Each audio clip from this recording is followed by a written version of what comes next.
Alright, let's talk about chapters 9, 10, and 11 of Brave New World, where things go from kinda messed up to yo, what the actual heck is happening right now? Picture a mix of Keeping Up with the Kardashians and a dystopian Black Mirror episode, but with way less chill and way more existential chaos. So grab your virtual popcorn and let's break this madness down. First up, Bernard is still out here scheming like he's in a high-stakes RPG, plotting how to use John and Linda to level up his status in the world state. Bernard's had enough of being the awkward, unpopular kid, and he's looking at this whole situation like a cheat code. He flies back to the world state to get permission for the ultimate mic drop, bringing back the savage, John, and his mom, Linda, as the ultimate gotcha against the director. Meanwhile, back on the reservation, John is straight up losing it. Bernard dipped without saying bye, and John thinks he got ghosted. He's pacing around, spiraling, and basically having the Shakespearean version of a meltdown, quoting Othello and Romeo and Juliet like he's the main character in a tragic romance. But then, plot twist! Bernard's helicopter shows back up, and John's like, oh, thank Ford, my ride's here. Bernard's plan? Bring John and Linda to the world state and let the chaos unfold.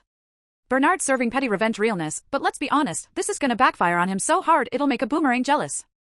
Fast forward to chapter 10, and the world state is about to have its mind blown. Bernard is ready to drop the messiest tea of the year, and he does it in the most dramatic way possible. First, let's talk about the director. This guy is big mad at Bernard for being a weirdo and not fitting into the society's cookie-cutter mold. He's all set to humiliate Bernard and fire him in front of everyone at the hatchery. Imagine a boss calling a company-wide meeting just to roast you. Yeah, it's that petty. The director goes on this rant about how Bernard's individualism is a threat to society and blah blah blah, dude's acting like a textbook villain. But Bernard?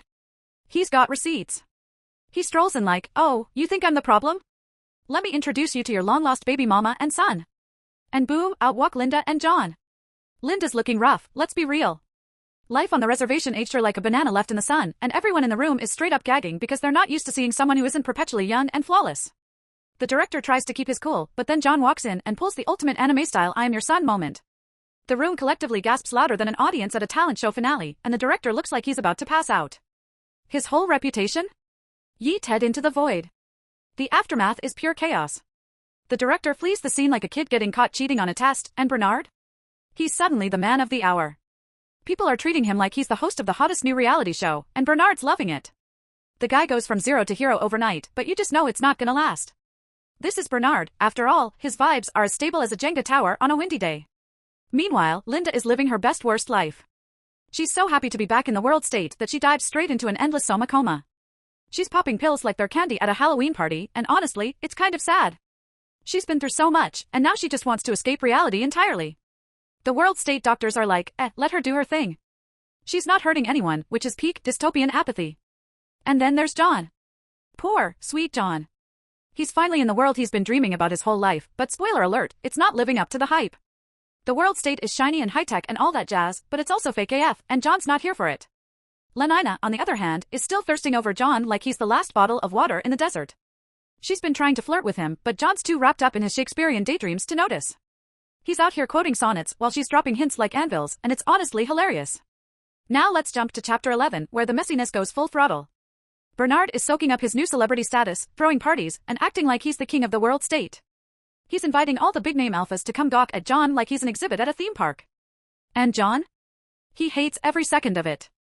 Imagine being dragged to a party where everyone's treating you like a freak show while the host basks in the attention.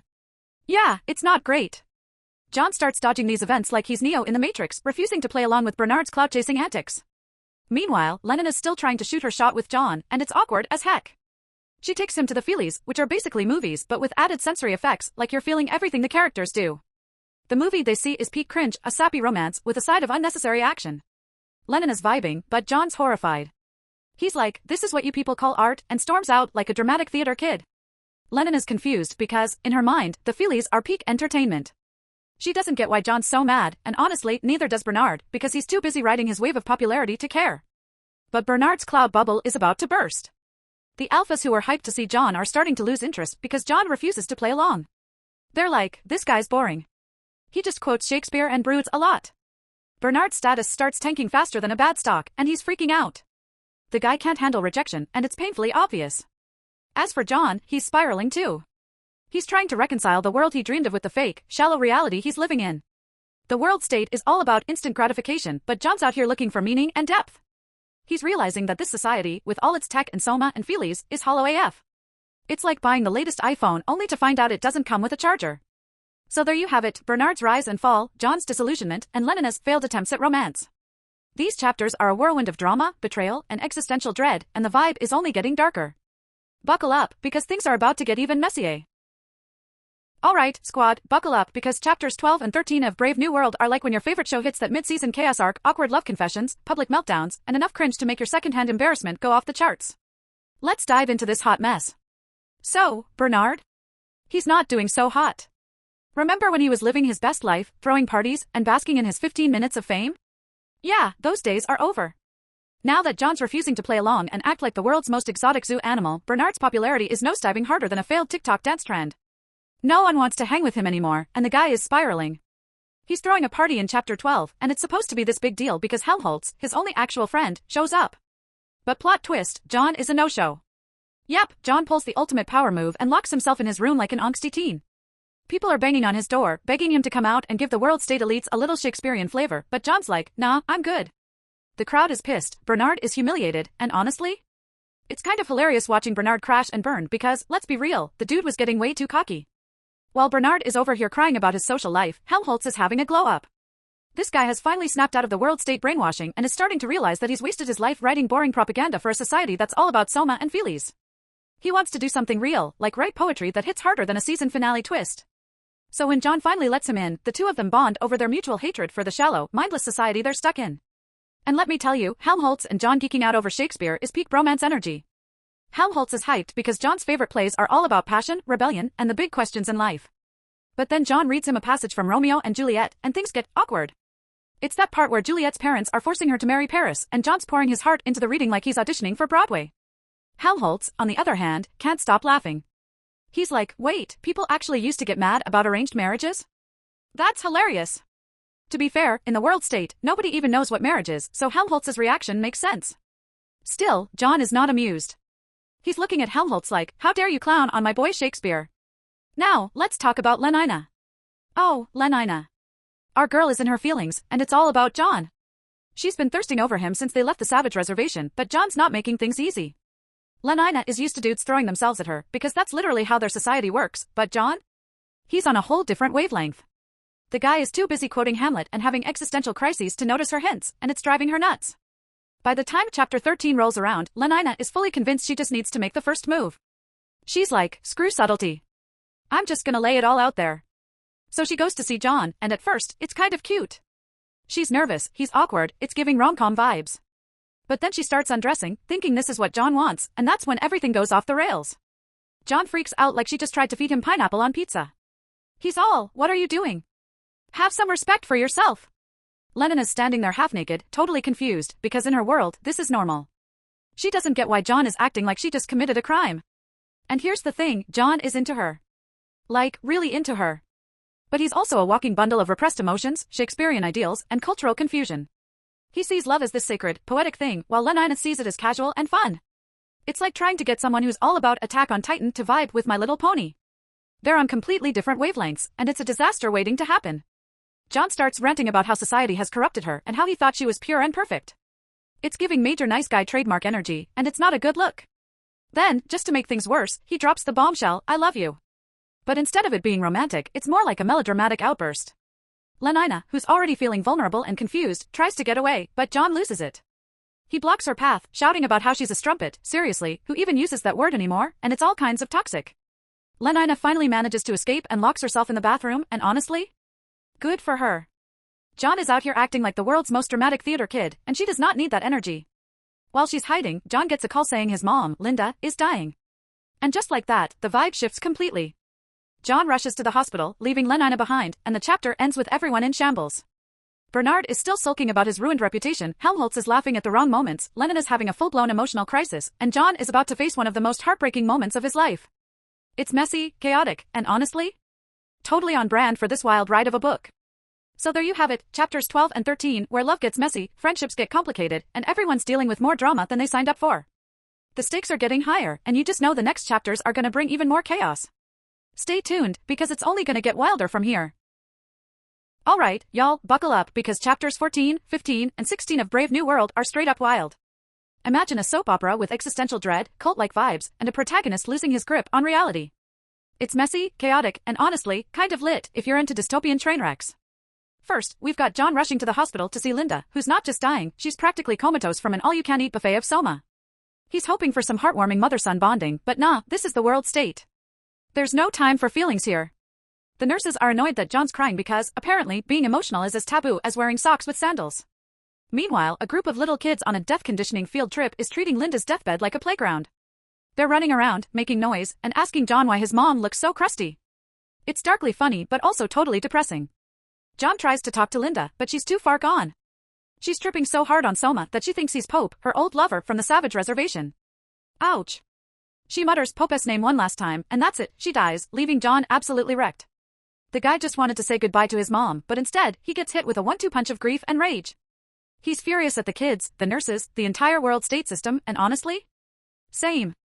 John storms out of the hospital and stumbles into chapter 15, where he sees a group of deltas lining up for their daily soma rations. Now, John's already mad as hell, but this? This is the last straw. These people are out here guzzling soma like it's G-fuel, totally oblivious to how it's keeping them numb and obedient. So John does what any chaotic protagonist would do, he starts chucking the soma out the window. It's like that classic video game moment where you decide to go full renegade and wreck the system, consequences be damned. The deltas are not happy about this. They're ready to throw hands, but then Bernard and Helmholtz show up. Bernard, predictably, freaks out and tries to play peacemaker, while Helmholtz? Oh, he's ready to join the fight. Helmholtz throws himself into the chaos, and for a second, you're like, okay, maybe this dude is actually ride or die. But then the riot squad shows up with their futuristic crowd control gear, and it's game over. They gas everyone into submission, including John, who's now looking like the angriest, saddest Shakespearean hero ever. Fast forward to chapter 16, and John, Bernard, and Helmholtz are hauled in to face Mustafa Mond, the big boss of the world state.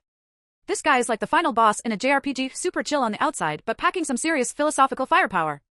Mond starts explaining why the world state is the way it is, no freedom, no art, no individuality, but hey, at least everyone's happy. According to Mond, you can't have both happiness and truth, so they picked happiness. It's like when a game forces you to pick between two bad endings. John is not buying it. He's like, what about Shakespeare? What about suffering? What about real emotions? Mond's all, yeah, we had to sacrifice all that messy human stuff to make the world stable. Deal with it. Helmholtz is intrigued but low-key impressed, while Bernard? The dude has a full-on meltdown. He's sobbing, begging for mercy, and making it super awkward for everyone in the room. Mond decides to exile Bernard and Helmholtz to islands where all the other misfits live, which, honestly, sounds more like a reward than a punishment. John, though? He's staying right where he is because Mond wants to see what happens when someone tries to live outside the system. And with that, the stage is set for the final act of this dystopian drama. Buckle up, because it's about to get even messier. Alright, y'all, strap in because chapters 17 and 18 of Brave New World are the emotional boss battle we've been waiting for. It's a mix of deep philosophical vibes, raw existential drama, and a finale that's like getting hit by a truckload of feels. Let's go. So, it all kicks off with John and Mustafa Mond having this epic one-on-one debate that feels like the anime duel of the century. Picture them standing in a dimly lit room, with Mond casually leaning back, spitting straight-up dystopian gospel, while John is pacing like a feral cat, clutching his Shakespeare quotes like they're attack cards in Yu-Gi-Oh! The topic? Whether life should be cozy and fake or chaotic and real. Mond is like, look, we ditched suffering, struggle, and all that messy human stuff because nobody likes angst. People are happier when they don't have to think too hard, so we gave them soma, feelies, and a world where everything's low-key mid but stable. But John's not buying it. He's basically screaming, life isn't supposed to be a chill Netflix binge, bro. It's supposed to have pain and beauty and growth, like when your favorite character dies, but it makes the story hit different. He pulls out all the stops, quoting Shakespeare like a dramatic theater kid who's about to drop an Oscar-worthy monologue. He even drags religion into it, saying, people need God. They need something bigger than themselves to grapple with, even if it's tough. And Mond? The guy just smirks and says, yeah, we tried that. Turns out, people would rather have their soma and guaranteed happiness. We edited out God like you skip filler arcs in an anime. Mond even flexes with receipts, showing John this banned book about religion and science. He explains how the world state kicked God out because, let's face it, in a world where no one gets old or sick or sad, nobody's out here looking for divine intervention. John keeps pushing back, saying that all the ease and comfort is fake. Give me the right to be miserable, he shouts, which is a hardcore thing to say, like willingly choosing hard mode in life's RPG just because it's more authentic. But Mond shuts him down, basically saying, alright, champ, you can have your misery, but don't come crying to me later. And John? He's done. He realizes the world state isn't going to change, and he doesn't want to play by their rules. So he pieces out, deciding to go full survivalist. Now we hit chapter 18, and John is out here living his into the wild fantasy. He finds this lighthouse way out in the middle of nowhere, and he's like, this is it. I'm gonna live off the land, away from all the fake, soulless vibes of civilization. At first, it's kind of peaceful. He's farming, meditating, and trying to purify himself from all the world state's toxic energy. But then, the guilt about Linda's death, and his whole existence, really, starts eating away at him. The guy's whipping himself with a belt, praying, and screaming Shakespeare lines at the sky like a protagonist in a tragic anime flashback. But of course, the peace doesn't last because, plot twist, people find him. A random world state journalist spots him, and before you know it, John becomes this weird celebrity. Crowds of people show up to watch the savage doing his thing like it's some bizarre live stream. They're snapping pics, filming him with futuristic cameras, and making memes out of his suffering. It's gross, but also painfully realistic, like how people obsess over influencers having public breakdowns. John tries to keep them at bay, but the attention just snowballs.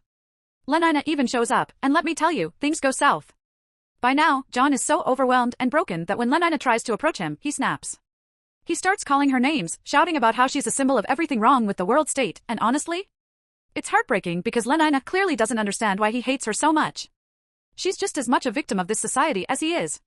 What happens next is where the tragedy hits its peak. The crowd turns the whole scene into a party, and John gets swept up in this wild, orgy-like frenzy that's straight out of the world state's playbook. The guy who wanted nothing more than to escape the system ends up giving in to its worst aspects. The next morning, when he wakes up and realizes what's happened, he's crushed. The guilt and shame are too much for him. In the end, John takes his own life. It's one of the most gut-punch endings in literature because it's not just about his death, it's about what it represents.